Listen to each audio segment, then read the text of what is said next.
Welcome back to the Property Frontline. I'm here today with Lauren Warldon from Apex Mortgage Advisory. She's the director of the company. Hello, Lauren. Hi, Dev. Lovely to see you. Lovely to see you too.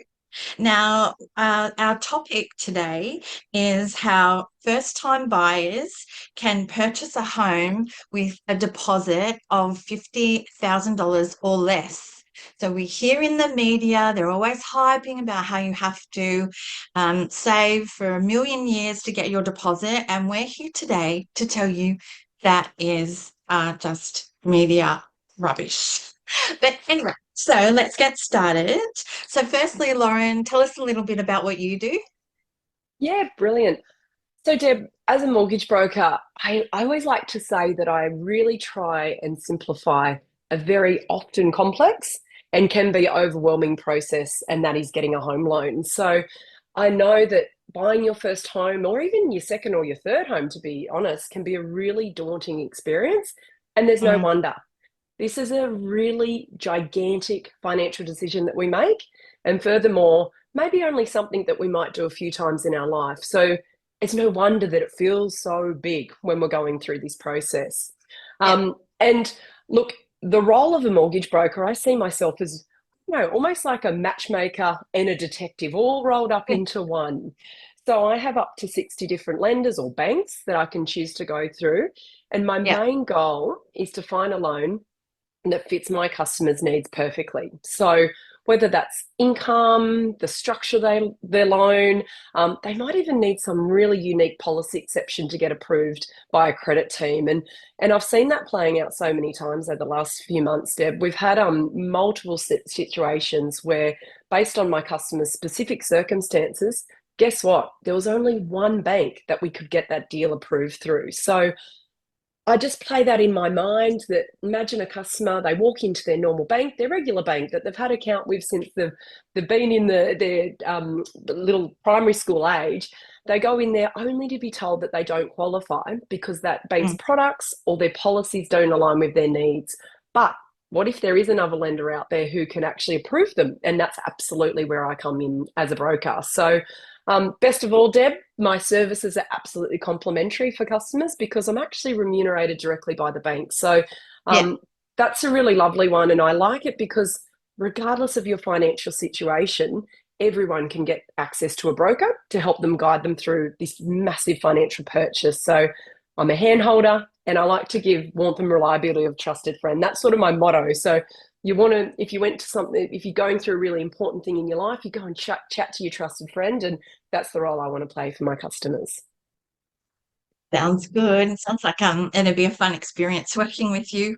Alrighty. So let's get on to our topic then. So is it true that first home buyers can successfully purchase a property with around 50,000 or less in their deposit, like as their deposit? I've got good news, Deb. Absolutely. And do you know what? I'll even go a Well, bit better and get that down to about 46,000. So well, the that's amazing. I know, and so many people are not aware of this. So the Mm, idea of needing hundreds of thousands of dollars saved up for a deposit, they're really actually outdated for our first home buyers in Australia.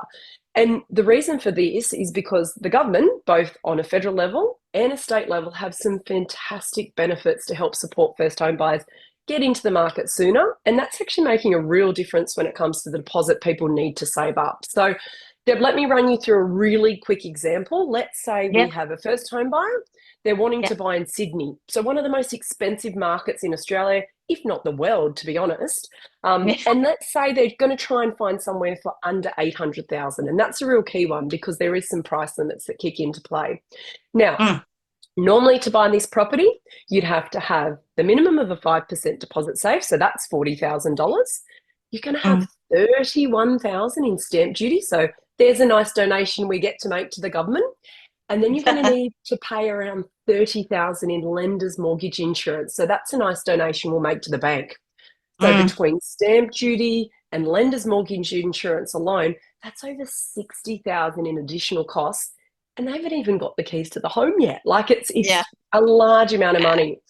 Mm. But if you are an eligible first home buyer, the state government, they're going to waive your stamp duty. Tick, there's 31,000 gone.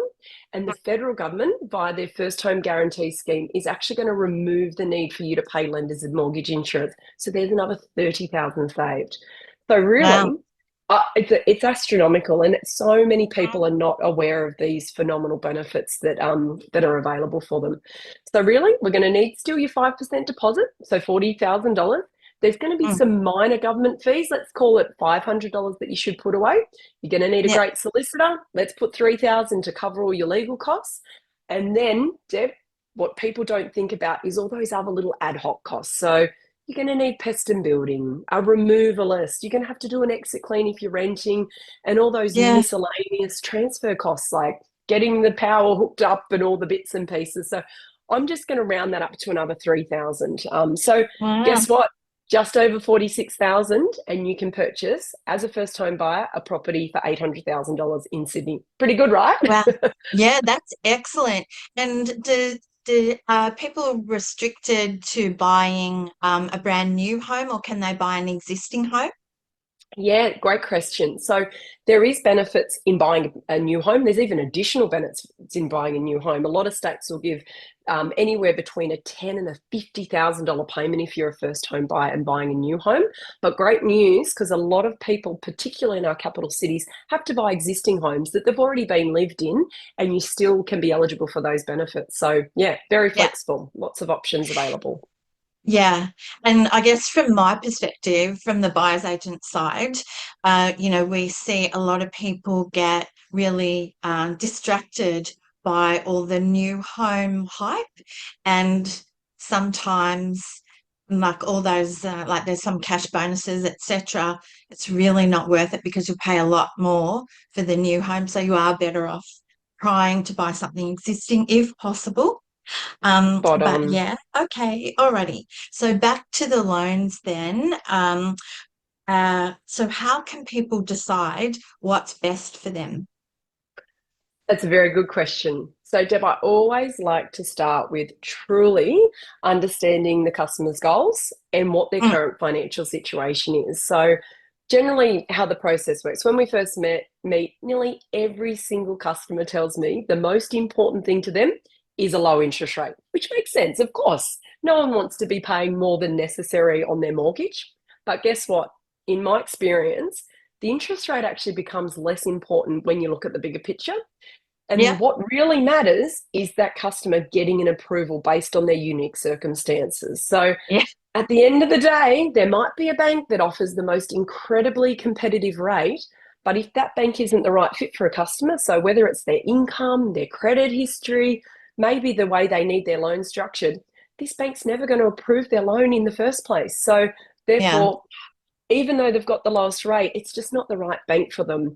yeah. That's why the focus always needs to be on securing the right loan first, and then the interest rate's going to follow from there. Yeah. Yeah, people don't realize there's so many nuances to it, Oh, and it's changing all the time, right? So even though you absolutely. might see once again in the media that some bank has reduced their variable rate to X, there's just so much behind it, and that's why, yeah, it's really important to talk to someone like you who's covering it all the time. Yeah. And Deb, Um, there's things mm, like questions that I like to run through with people. So just to give your listeners an idea is how long are you going to plan to stay in the property? Are you comfortable with variable rate, or do you want that predictability of a fixed rate?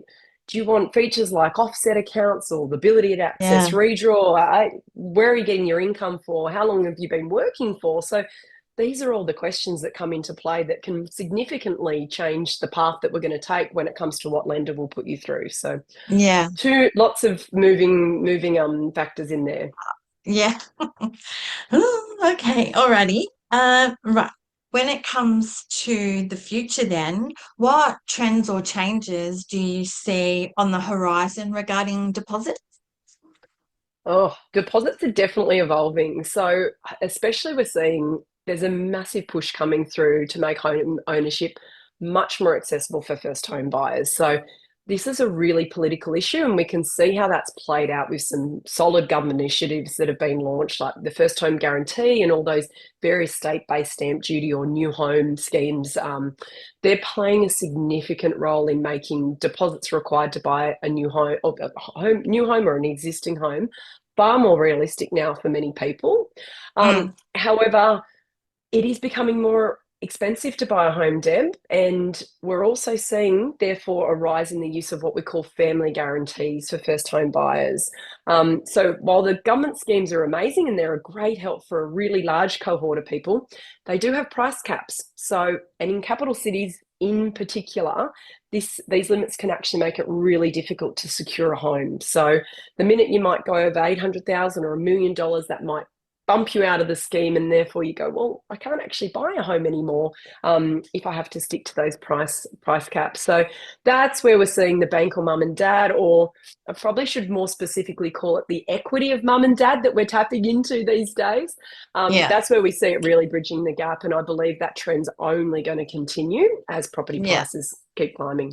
So, yeah, it's important to keep your parents, stay on the good side of your parents. Absolutely.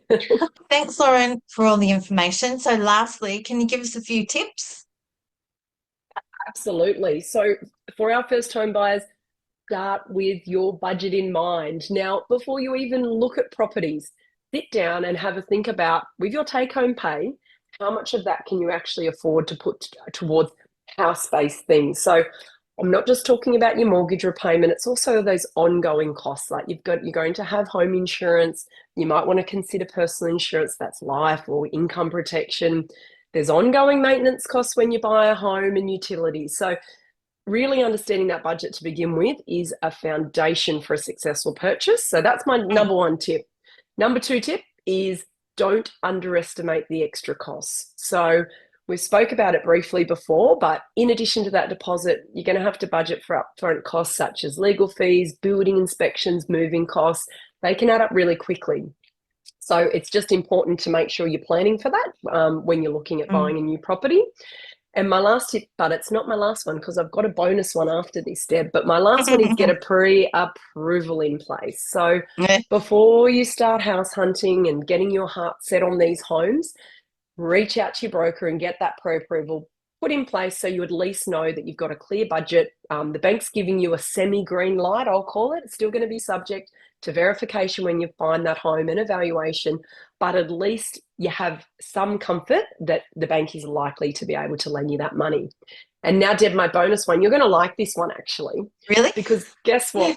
One of the biggest traps that I see, particularly with first home buyers, actually, but it's really any home buyers, is not knowing what to look for in a property or actually struggling to find something that actually truly meets their needs. And this is very common for first home buyers because they have had no experience in the market. It's not even a little bit of it, it's just no experience in the property market. So I see people that spend months, some even spend years Yeah, browsing listings, attending open homes, trying to find the one, yeah. only to find that they're constantly getting outbid, they're losing out Mm, on properties to more experienced buyers. And in the meantime, we know what's happening. House prices are continuing to go up. So yeah. that makes it even more difficult. So, Deb, that is where I absolutely do see a buyer's agent is invaluable.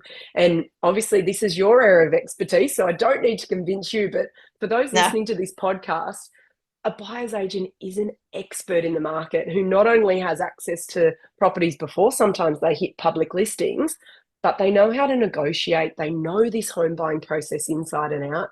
And they also know what looks to be a good long-term investment. So if you want to save yourself months or years in searching, you need a good buyer's agent on your side, is my Well, last thank you tip. very much for that, Lauren. I'll get you to speak to my marketing manager, actually. Maybe you could become my marketing manager.